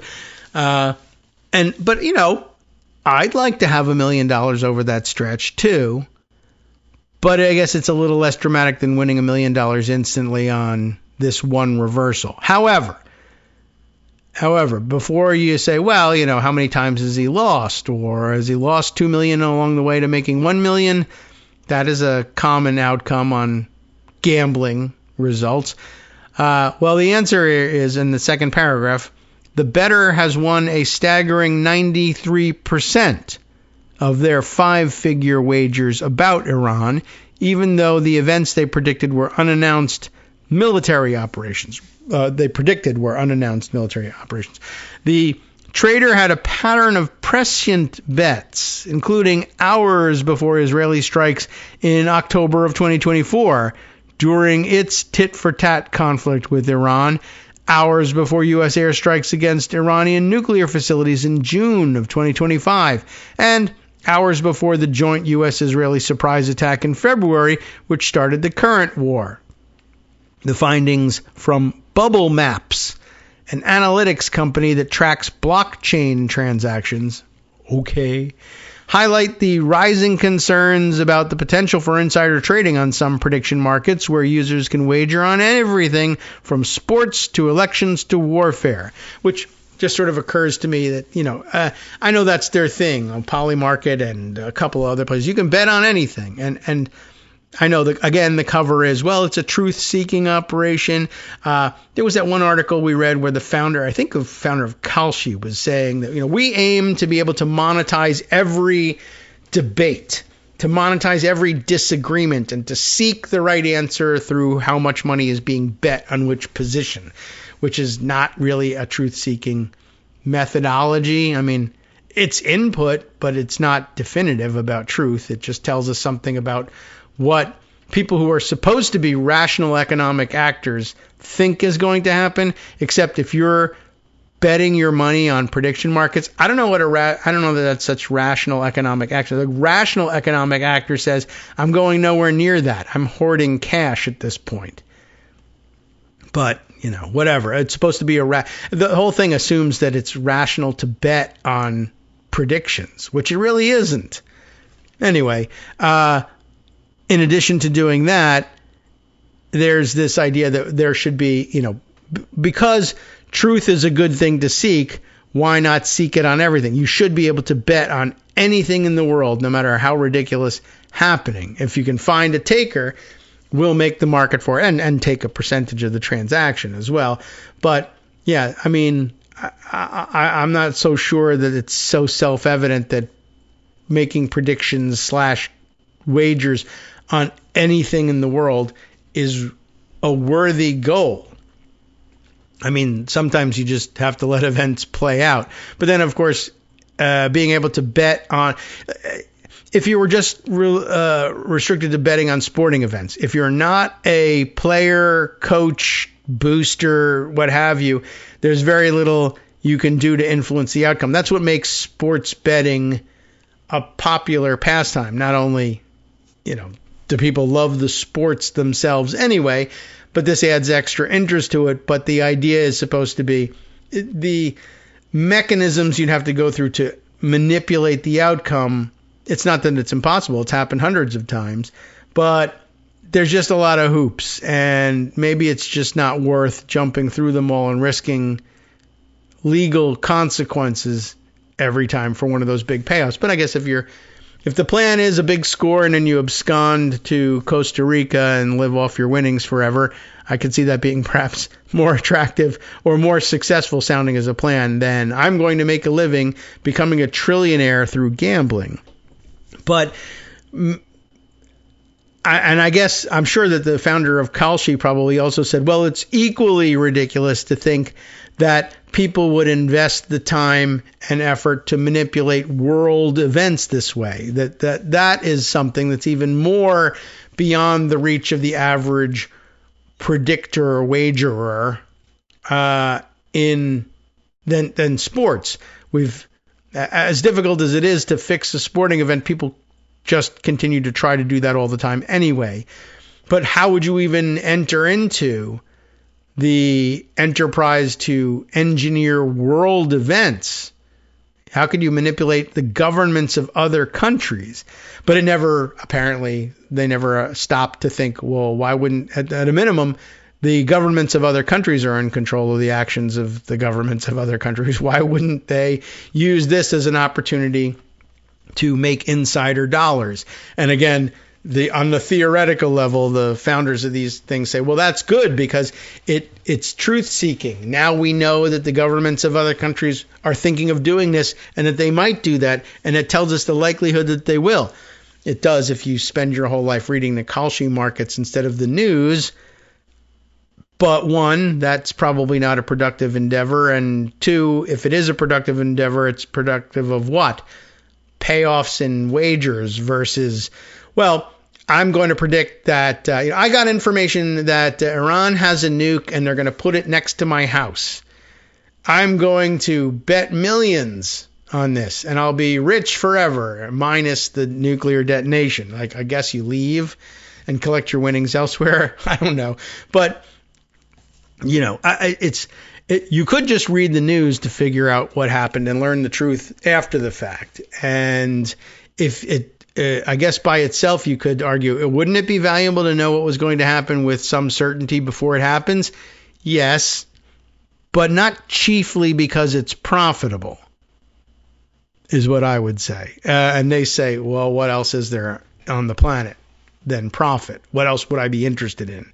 What else makes this a rational economic decision and therefore worth paying attention to? And the answer is you could avoid death or explosions. And that might be worth more than the payoff to certain people. But they don't get that news. They only get it if they participate in your stupid market, which I think is a little unfair. The richer you are, the more truth you're entitled to, apparently. Anyway, I'm sure that's a fine premise. Where were we with this? All right, the findings from Bubble Maps, an analytics company that tracks blockchain transactions, highlight the rising concerns of the potential for insider trading on some prediction markets where users can wager on everything, from sports to elections to warfare. What about the odds that a serial killer will arise in this town and murder its children? I don't know. Doesn't sound like a fun idea. But someone could wager on that and then say, now I'm going to become a serial killer and I'm going to get this huge payoff. I'm guilty of multiple murders, but until someone makes the connection, I'll live like a king. Anyway, back to the article. All of this is strong signaling of insider activity based on the amount they made, the money, the markets that they bet on the timing of their trades, the success rates of these trades, and the fact that they are connected on chain. Bubble Maps CEO Nick Vyman told CNN, "This is pretty suspicious in my book." I'll agree. It isn't clear whether the trader flagged by Bubble Maps is an insider, and the accounts they used are anonymous and can't be publicly traced to a specific person, which probably only emboldened them. And I don't know if Bubble Maps is able to help with that, or the trading markets would be willing to help with that. But they won't be willing to help with that if you need to subpoena them. And in order to subpoena them, you need the FBI to do an investigation. But it turns out that the director of the FBI is the one doing the betting, for instance. That would probably not work out. All right. Well, the bets were all placed on Polymarket's international site, which is out of the reach of U.S. regulations. So that solves that problem. Hooray. No harm, no foul. Sup, fam? It's your boy Darwin, aka Darwin_Darko, aka the most reasonable man in America, aka KITM's senior black correspondent. You might remember me from such recordings as Spacemen vs. Space Cadets and We Need to Talk About Joe Biden. Today, I want to bring you good news about that thing you've been struggling with. Do you suffer from giving too much of a damn? Do you turn on the series of tubes and find yourself outraged at the particular way some news organization strung some sentences together only to realize, nope, this is not some fictional hellscape? Well, guess what? You no longer have to accept the life of giving too much of a damn. You can do something about it, because even you, yes you, can be a show contributor. Now I know what you're thinking. Hey, Mr. Most Reasonable Man in America, I'm not some professional podcast talking guy. Don't worry about it. Do you have a smartphone or some other electronic recording device? Well, that's all you need. You too can have a segment where you can read us an important article and give us your take. Read one of your own original essays, or even just give us your commentary on something you'd like to share that's important to you. Fair warning though, side effects may include general punditry, having opinions and hot takes, getting stuff off your chest, and hearing your own voice. If your recording lasts longer than 5 to 7 minutes, please consult kagrox@gmail.com. That's KAGROX@gmail.com. All right, welcome back now to the Kagro in the Morning Show here on Netroots Radio. Let's continue, if you would be so kind, if I would be so kind, I guess, with the insider trading analyses that who's bringing us this one? This one is from Marshall Cohen at CNN. The Polymarket activity. In addition to the regular stock market manipulation activity, there's also the unregulated international prediction market manipulation, over which apparently the United States claims no jurisdiction. The bets, in this case, all placed on the international site out of the reach of U.S. regulations. Not that that matters very much. They could very easily have just done those inside the United States and relied on being pardoned by President Trump, I suppose. Like, I don't know, if Barron were making these bets, you might do something like that. Polymarket had no comment about it, of course.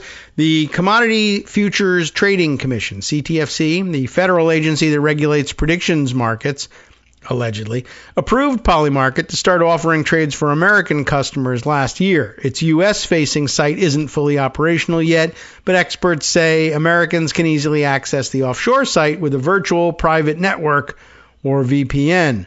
The CFTC's approval came months after the Trump administration closed a Biden-era criminal probe into whether Polymarket was improperly letting U.S. users onto its offshore platforms. The next section is about being too good to be true.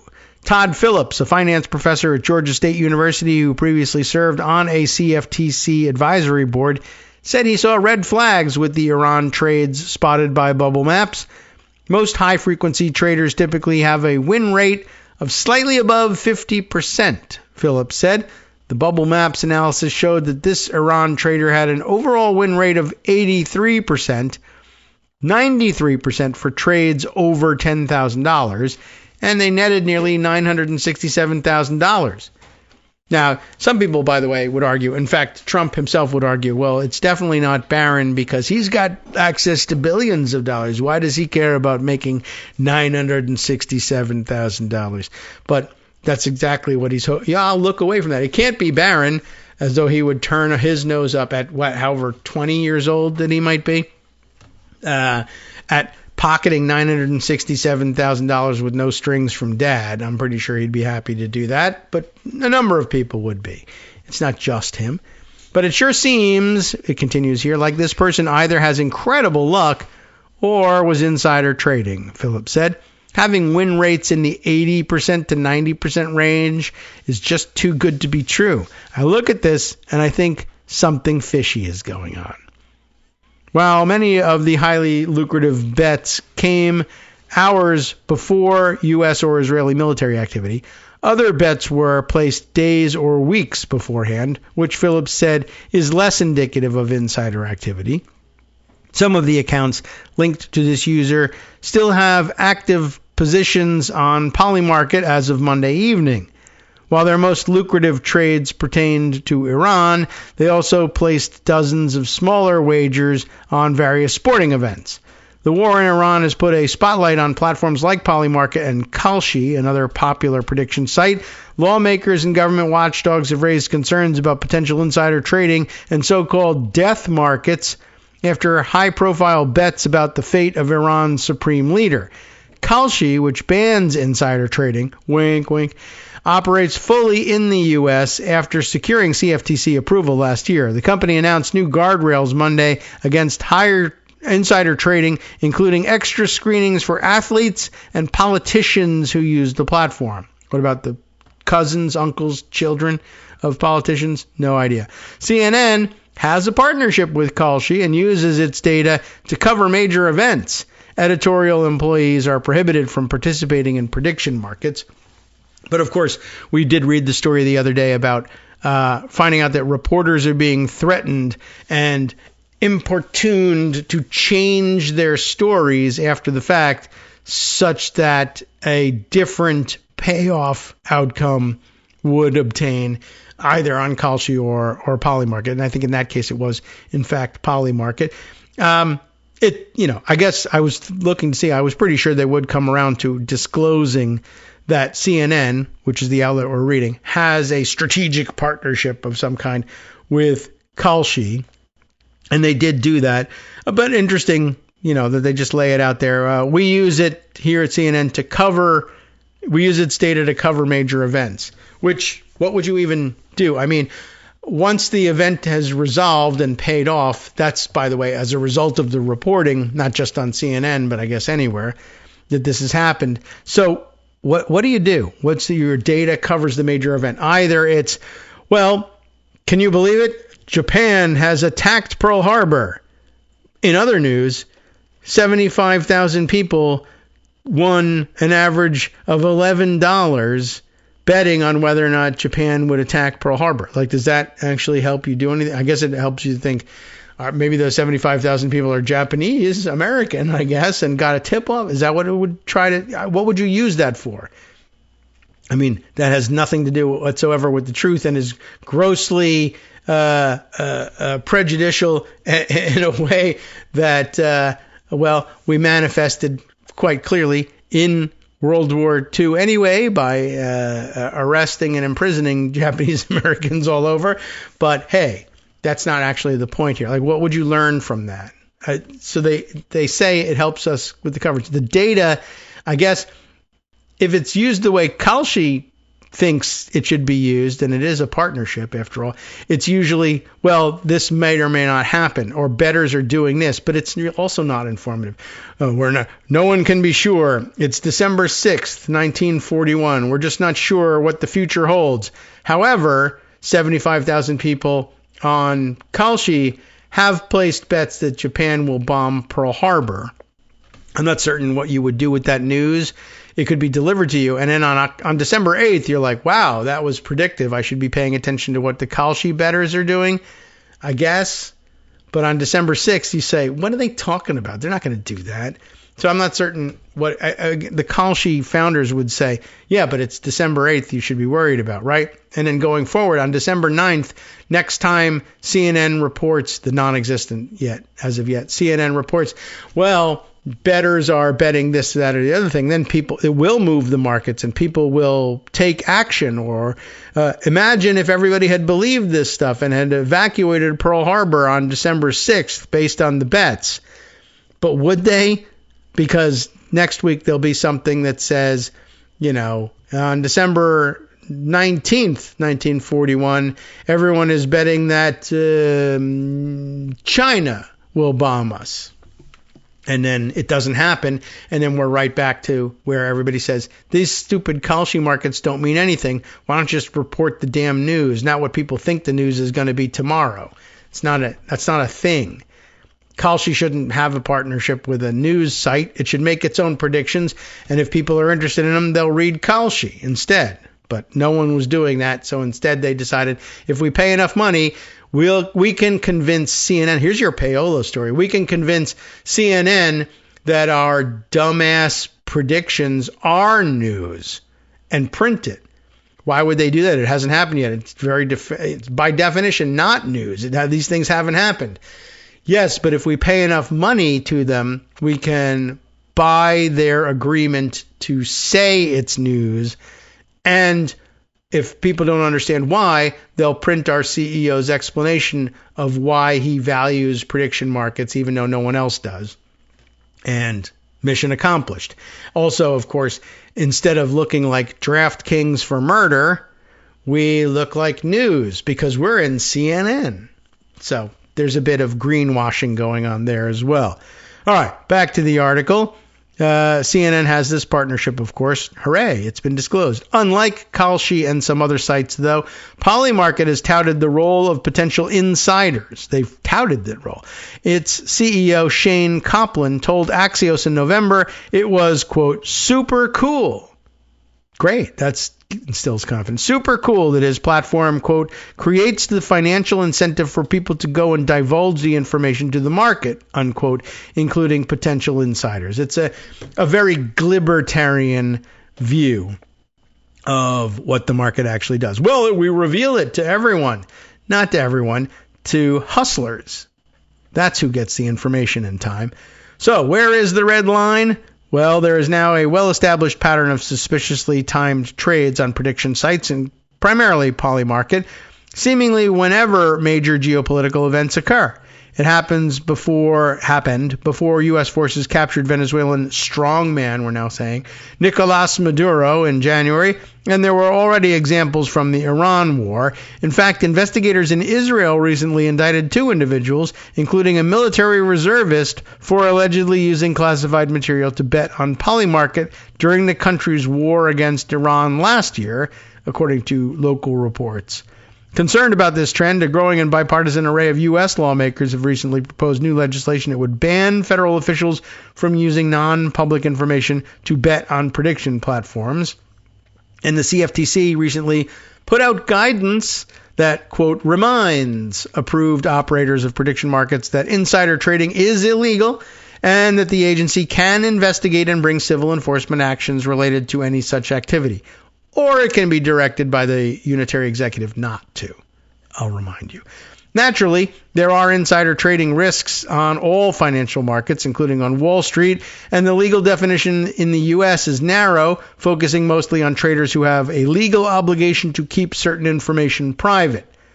Jason Trost, the CEO of Smarkets, a regulated prediction site that operates in the United Kingdom, said there are situations where valuable information is, in theory, available for everybody, but is hard to find, like obscure satellite imagery or overhearing a neighbor. This isn't insider activity, Trost said.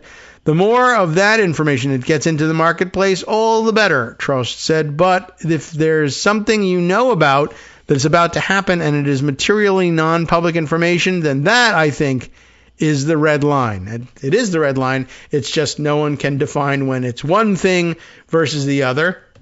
And if it ever happened here in the United States of America, if you cut, say, 6 people in on the action and they were the right 6, and even if you left out, let's say, 3 people and they were the right 3 people, you could probably get away with this crime in America. And I think you know what I'm talking about. All right. a couple of other things that I think would be of interest. Oh, let's see. I just at the last minute in reading through that piece said, what we need to bring to light here is, what was it? Now I can't recall offhand what it was, but I do have a couple other things that I wanted to share with you before we exit for the day, even though they won't be as directly connected. Can I look through this and scroll through it and see if it brings this thing back to mind? Was it the reminder to insiders or politicians not to be doing bets on? I think it was along those lines, but or maybe it was just the weird libertarian theory about the markets being a good thing because they bring that information out and share it with everybody, except they don't really share it with everybody. All right. Oh, yes. It was the doubling back to the other CNN fact check, as a matter of fact, from when we were reading the TPM story about the wild hypotheticals at the Supreme Court. That's how we got back to it, if you bribe the right 6 people. And the weird hypotheticals that the conservatives were using about vote changing or somehow rescinding your vote by mail and asking whether or not that was even a thing. That article pointed to a fact-checking piece from October of 2020, so late October, Friday, October 31st, day before Halloween, mischief night, if you go by New Jersey standards, from 2020, Tara Subramaniam, who had written this piece, fact check, can you change your vote after it's been cast? I thought we maybe would want to find out about that. Again, October 2020, she's writing, President Donald Trump, it was true then, has spent much of the week before, well, we think it was. You know how that goes. Trump has spent much of the week before Election Day, day, spreading disinformation about the voting process. On Monday, he continued efforts to discredit mail-in ballots, so he's been doing this for a long time, and claimed we, quote, must have a final total by November 3rd, which Twitter flagged as misleading and blocked users from seeing on their feeds. That was, of course, prior to the guy who says, let's do misinformation all the time. It doesn't matter, or in fact, it's quite profitable, before he bought the place. With misinformation, by the way. There was a jury verdict just the other day we haven't gone over, and we should one day investigate the details of this, but the conclusion having been that Musk misled Twitter shareholders in his arrangements to make the purchase. But I don't think anyone's surprised by that. Outrage, yes. Surprised, no. Anyway, outraged because nothing is going to happen about it. Let's see. So back in October of 2020, Trump is telling everybody we got to have a final total by November 3rd for some reason. On Tuesday, Trump suggested voters can change their votes, tweeting, strongly trending, parentheses, Google, since immediately after the second debate is, can I change my vote? That's a very weirdly constructed sentence, but he's trying to say that people were searching, can I change my vote after the second debate?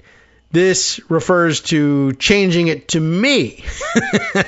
The answer in most states is yes, go do it. Most important election of your life. So he's importuning early voters to go through the process of changing their vote based on the results of the second debate. I won, so you should definitely go and change your votes. Facts first, it says, this is misleading at best. In most states, once your ballot has been cast, either in the mail or in person, you cannot change your vote.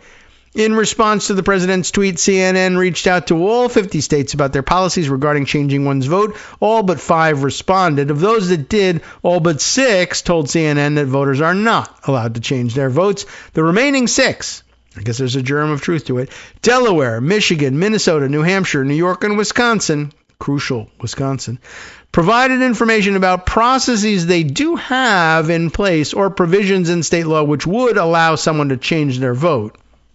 For the most part, this is not allowed. Amber McReynolds, the former director of elections in Denver and now CEO of the National Vote at Home Institute, I'm sure they're upset about his antics, a mail balloting advocacy group, told CNN the standard practice is usually first ballot in the door. You can't change your mind after you submitted. In some states, it depends on how they define submitted. For example, Gabe Rosenberg, communications director for Connecticut's Secretary of State. I think I know him via social media and Netroots Nation. Gabe, yeah? Told CNN voters in Connecticut cannot change their vote, but a state statute allows those who voted by mail to withdraw their absentee ballot if they request to do so in person by 5 p.m. Friday at the latest. The ballot would then be invalidated and their vote not counted. Friday, I guess, being quote-unquote election day back in 2020. Voters could then, 5 p.m. Friday. No, probably the Friday before election day, because we know when elections are held in this country. Election day is a Tuesday, mostly, except for Louisiana, or some other places too, probably. Who knows? But you get the picture here. I guess there's a mechanism in Connecticut that allows you to withdraw your absentee ballot and cast one in person instead. All right, not frequently used, I would imagine. Voters could then request another absentee ballot or choose to vote in person. In theory, someone could vote for one candidate on the absentee ballot, change their mind, and then record a vote for another candidate.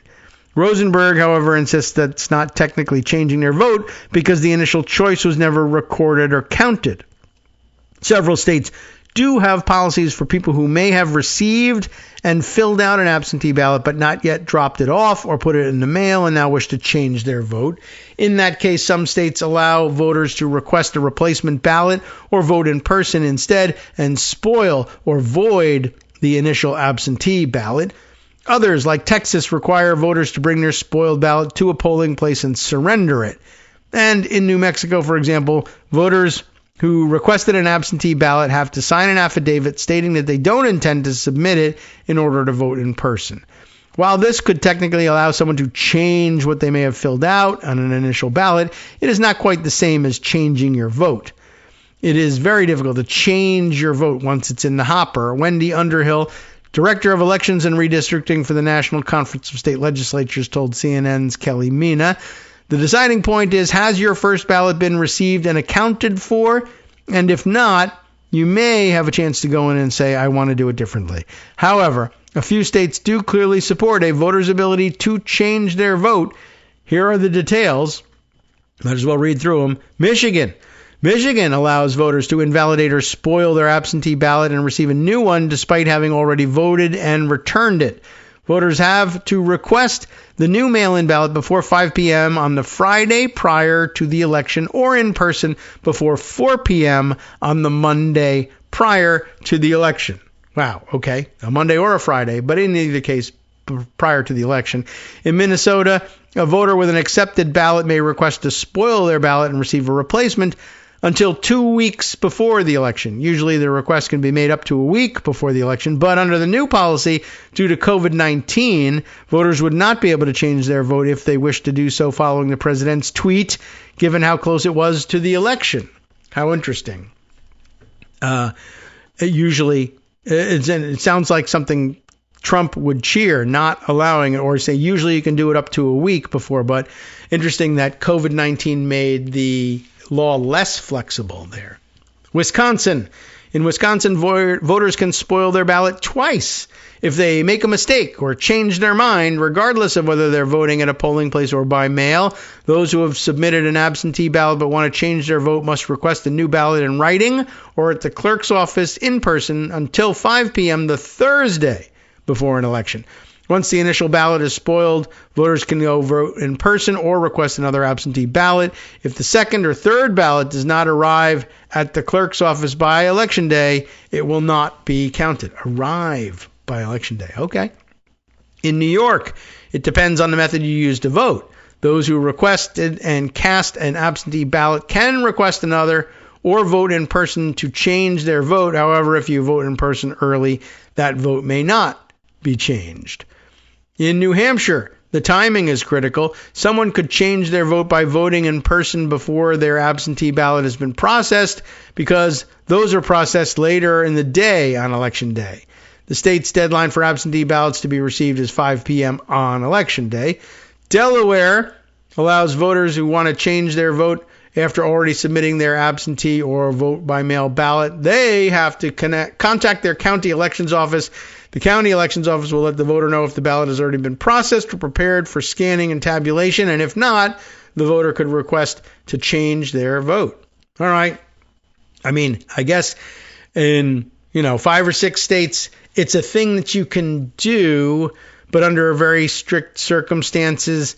And I mean, I don't know. What was it? So what's Alito alleging here was that people would change their votes if they were sent by mail.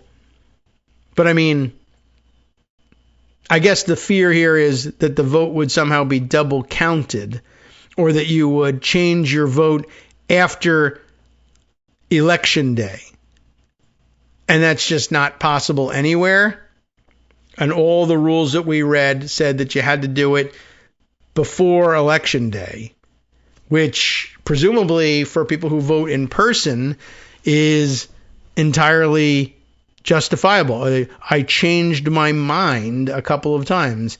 That didn't affect the outcome of the vote because my vote wasn't processed or counted. As long as your vote has verifiably not been processed or counted and it isn't Election Day yet, you can change your mind. So even the hypothetical they're worried about is stupid. It doesn't make any sense. Or the one that if they're sensible people, they would have to point at. I'm talking about this, not going on the day after the election and saying, I don't like the outcome, I want to change my vote. No state allows that, and no state hypothetically contemplates doing that ever, if that's what they're claiming to be worried about. But no one knows what they're claiming because none of the things that they say make any sense to anybody. All right. Something that we really should have turned back to, but perhaps we'll save for another day, and maybe when Greg is around, is the write-up in Congressional Research Service about points of order, rulings, and appeals from the chair in the House of Representatives. I have a feeling that we didn't do that question real justice yesterday, and I don't know whether that stems from only partly reading or actually having a wrong outcome coming from the Ringwist thread about that. I'm pretty sure it's just not flatly the case that you cannot do that in the House of Representatives. I think it's been done. I may even have seen it being done. It's rare there, and I think maybe the big difference is that the presiding officers in either house have a different set of powers, and there being only 100 senators and it being the more deliberative, generally speaking, of the bodies, with more open rules for debate. I think it's just disfavored to allow the chair to issue a ruling and have that be it. And they're also a little looser with the chair's discretion in decision-making with regard to recognition of senators from the floor, in a way that the House is more authoritarian.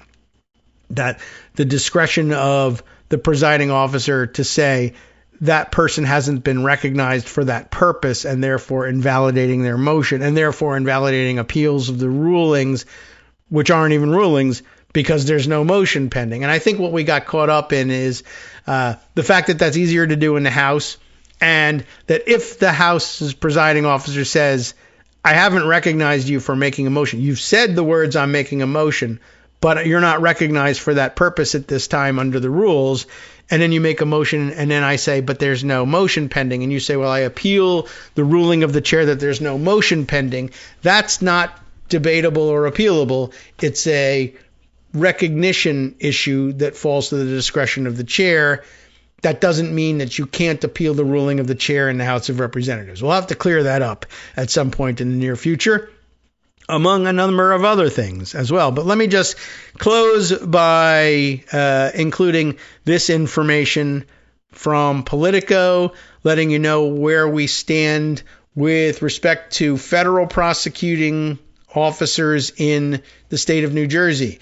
Apparently, Alina Habba, as you know, is out as fake U.S. attorney in New Jersey. And now the judges of the federal bench in New Jersey have appointed a new person, a career prosecutor from the office, as New Jersey's U.S. attorney in an apparent end to the standoff. But we now have to wait and see whether Todd Blanche stands by his word that it simply cannot be done this way. A very similar problem to what we found in trying to get at the truth of appeals of the ruling of the chair in the House. That is, that under certain circumstances, authorities, in this case Todd Blanche, have said that's not the way this works, except there was nuance to the situation that was not adequately examined at the time. This time, though, a new appointment made, and the appointment, it says in the subheader, will not expire unless and until a presidentially nominated successor is confirmed. Matt Friedman and Rai Rivard for Politico reporting that amid escalating chaos in New Jersey's federal courts due to a leadership vacuum, the state's district court judges and the Trump administration appear to have reached a deal on who will lead the New Jersey's U.S. Attorney's Office. In a one-sentence order posted to the New Jersey court's website on Monday, Chief Judge Renee Marie Bumb, B-U-M-B, announced that Robert Fraser, a career prosecutor in the office and currently its senior trial counsel, has been appointed U.S. Attorney effective today, that is to say, yesterday. Now, this has been done before in New Jersey by the very same judges, Todd Blanche then announcing that it was DOJ policy. Hey, presidents appoint U.S. attorneys, not judges. That appointment is fired. That was the first time they tried to get rid of Alina Habba. Now, this time, they may very well let it go, and Todd Blanche is off the hook because he can say, well, there's a deal in place. The only reason we allow the judges to do this is that the president also approves of the same person. From networksradio.com. That could work. You have been listening to Kagro in the Morning with David Waldman. But, of course, what that tells you is that what Todd Blanche said was never actually the truth. And when judges do appoint U.S. attorneys, it's precisely because they're usually appointing the person the president intends to nominate later anyway. It all works if you make a deal. We'll be back tomorrow with more such deals. Until then, Justice Putnam takes over the mic next.